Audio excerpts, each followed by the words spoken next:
Hello and welcome back to the channel. I am your host, St. Mark. What now follows is a text of the encyclical Christianae Reipublicae on the dangers of anti-Christian writings by Pope Clement XIII. This encyclical was published in 1766 to the bishops of the day, in which Pope Clement asks the bishops to protect their flocks against evil books.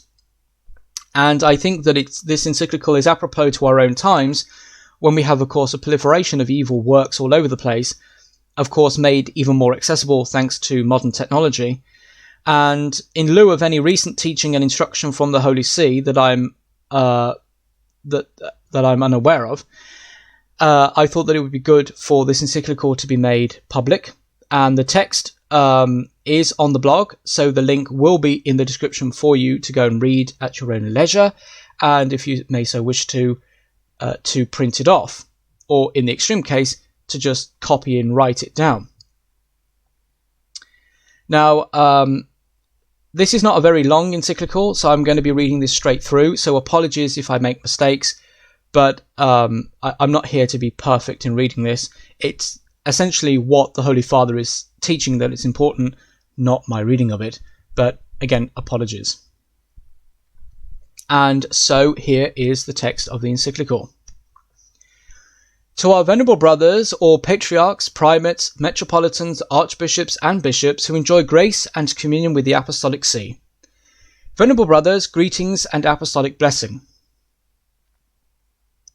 The well-being of the Christian community, which has been entrusted to us by the Prince of Shepherds and the Guardian of Souls, requires us to see to it that the unaccustomed and offensive licentiousness of books which has emerged from hiding to cause ruin and desolation does not become more destructive as it triumphantly spreads abroad. The distortion of this hateful error and the boldness of the enemy has so increased, especially at this time, in sowing weeds among the wheat, either in word or in writing, that unless we lay the scythe to the root and bind up the bad plants to burn in bundles to burn, it will not be long before the growing thorns of evil attempt to choke the seedlings of the Lord of hosts. For accursed men who have given themselves over to myths, and who do not uphold the stronghold of Zion from all sides, vomit the poison of serpents from their hearts for the ruin of the Christian people by the contagious plague of books which almost overwhelms us. They pollute the pure waters of belief and destroy the foundations of religion. They are abominable in their activity. Secretly sitting in ambush, they draw arrows out of the quiver which they shoot at the righteous in the dark. They have not restrained their impious minds from anything divine, holy, and consecrated by the oldest religion of all time. Rather, in their attack, they have sharpened their tongues like a sword. They have run first of all against God in their pride. Armed with the thick neck, they have strengthened themselves against the Almighty. They raise again from the ashes the absurdities of the impious which have been destroyed so often. They deny God, even though he makes himself known everywhere and comes before their eyes daily, not because of the dullness of their mind, but only on the urging of their depraved will. Or else, they represent God himself as lazy and indolent. They do not respect his providence, nor do they fear his justice. They preach with a detestable and insane freedom of thought that the origin and nature of our soul is mortal, although it was created in the image of the Supreme Creator, little lower than the angels. Whether they think matter has been created, or foolishly imagine that it is eternal, and independent of the causes, they consider that nothing else exists in this universe. Or else, if they are forced to admit that spirit exists with matter, they exclude the soul from the spirit's heavenly nature. They are unwilling to understand that in this very weakness of which we are formed, something spiritual and incorruptible abides in us. By its power we know, act, will, look to the future, attend to the present, and remember the past. On the other hand, there are others who, even if they judge correctly that the fog of earthly reasoning should be dispelled, and the smoke of worldly wisdom should be driven from the eye of enlightened faith, still dare to examine with human measures the hidden mysteries of faith which surpass all understanding. Having become investigators of greatness, they are not afraid of being overwhelmed by its glory. They ridicule the faith of simple people. They lay open the mysteries of God. They rashly discourse on questions concerning the highest matters. The bold mind of the inquirer takes everything for itself, examines everything, reserves nothing for faith, and deprives faith of merit by seeking proof for it in human reason.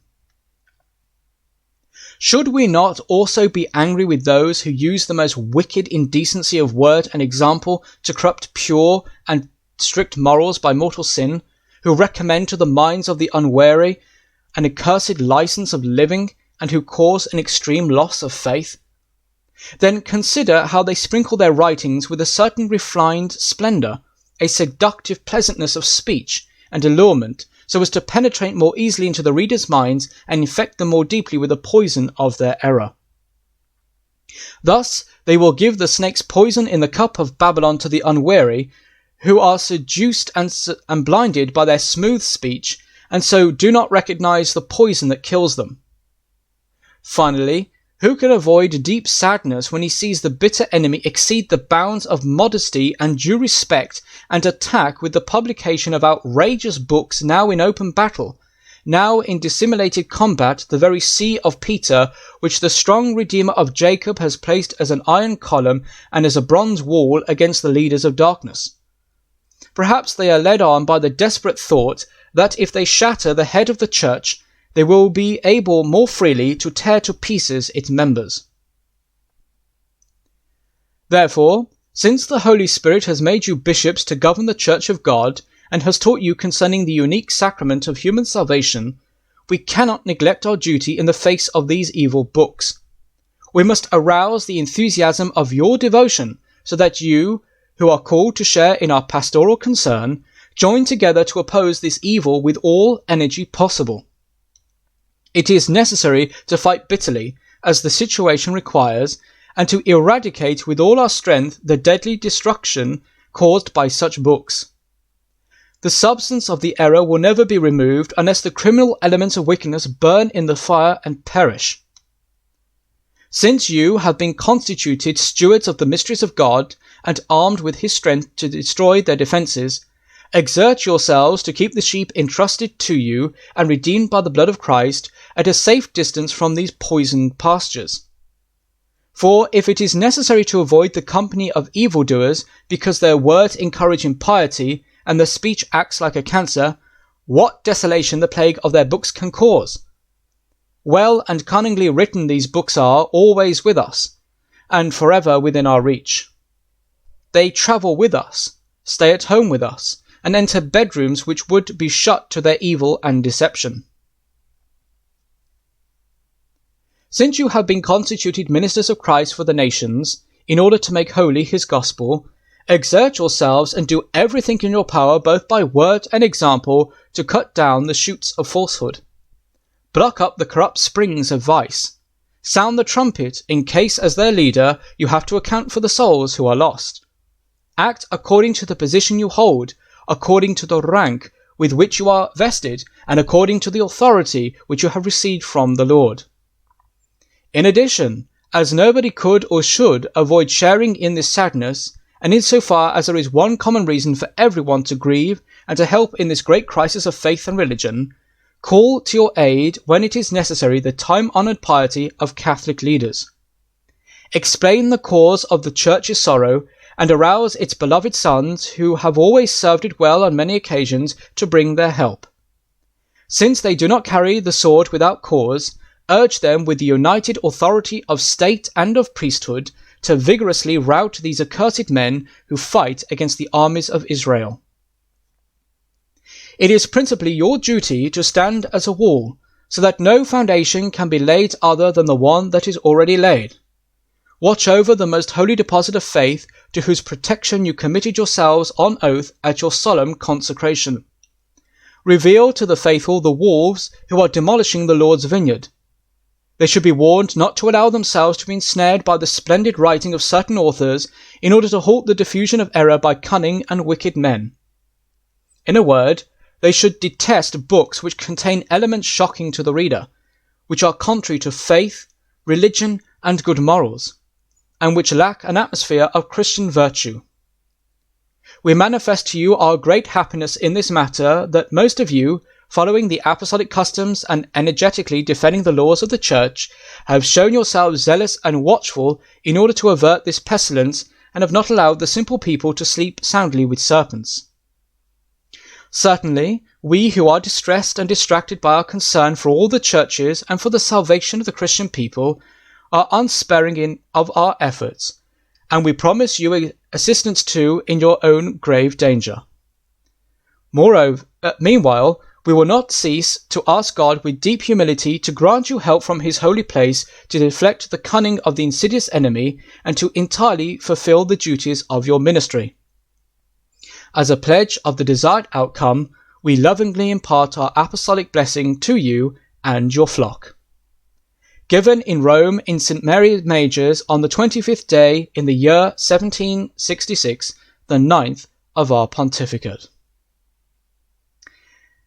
And thus ends the encyclical of Pope Clement. I hope that this has been an educational read and an educational act of listening. Now, of course, this encyclical could be updated, of course, to include, if it were to be followed up by a modern encyclical, obviously the Pope who writes that encyclical would have to talk about the dangers of modern technology. I think we're all aware of that. But I hope that this encyclical provides at least some understanding from certainly a pre-Vatican II Pope, from a truly Catholic Pope, that the dangers of evil books and how we should not read them. And I know that it is hard, especially considering that we're all taught in our modern day, freedom of speech, freedom of writing, and freedom of opinion, and freedom of expression of opinion, and freedom of thought, and all that business. But the Church actually says, well, hang on a minute. Freedom to say whatever you want, to think whatever you want, to publish anything, is freedom to error, freedom to heresy. And as St. Augustine once said, error and heresy have no rights. You do not have the right to actually preach error and heresy. Hence the reason why the Church set up the Inquisition. Its aim was to root out heresy and error and condemn it. And of course, we had the Index of Forbidden Books, which was abolished after the Second Vatican Council, which contained a list of all those books and other works which were condemned by the Church as heretical, and so the faithful had a way of knowing what to stay away from. Now, I have to admit that if we were to resurrect the Index of Forbidden Books, it would be atrociously long, because it would have to contain everything, both paper and electronic, that was heretical, and there is so much of it today that it probably would be more burdensome to have the index than good. But anyway, I hope this encyclical has provided somewhat of a teaching on this subject. And if you do have any heretical or erroneous books on your bookshelf, I think many of us do, if we've got books from modern Catholic authors, then I would ask you to pray that God would direct you to those parts of those books which are erroneous and heretical, and so that you may reject them, but hold true and fast to what is right. That is what I do if I read a modern book. I ask the Lord to help me to see any errors in those books and to reject them. And to accept whatever is good in them, whatever is truthful, and I ask the Lord to guide the author into correcting and recanting his errors and heresies, and to directing the author of these books to the true faith. So again, just remind you, the text is on the blog and the link is in the description below. Please go and have a read of it at your own leisure. and thank you for taking the time to listen to my reading and my narration of this encyclical. And without anything else to say on this matter, because I think Pope Clement really just explains it, it has been a joy to read this for you. So thank you for listening, and I hope that you will join me in the next video. So God bless, and thank you for joining me.